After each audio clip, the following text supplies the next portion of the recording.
আপনি কি জানেন বাংলার বুকে এমন এক শহর আছে যাকে ডেড সিটি বা মৃত নগরী বলা হয়, যেখানে 52টির বেশি ভবন নীরবে দাঁড়িয়ে আছে কিন্তু কোনো মানুষ থাকে না।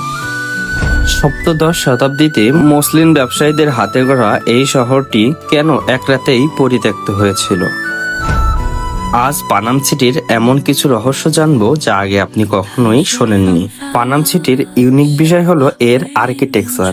এখানে ইউরোপীয় নিউ ক্লাসিক্যাল স্টাইলে মোঘল ও স্থানীয় কারুশিল্পীর হাতের দক্ষতায় এই ভবনটি গড়ে ওঠে।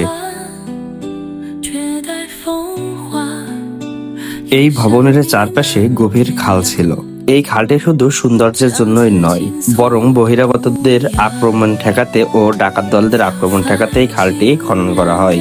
আমরা সবাই জানি সোনারগাঁও মসলিন কাপড়ের জন্য বিখ্যাত, কিন্তু পানাম সিটি সেই বিশ্ববিখ্যাত ব্যবসার কন্ট্রোল রুম। এখান থেকেই সেরা কাপড়গুলো প্যাকেজিং হয়ে ইউরোপে পাড়ি জমাতো। 1947 সালে দেশ বিভাগের পরে যখন হিন্দু ব্যবসায়ীরা দেশ ছেড়ে চলে যান, তখন থেকেই এটি জনশূন্য হতে শুরু করে। তো আপনি কবে যাচ্ছেন এখানে?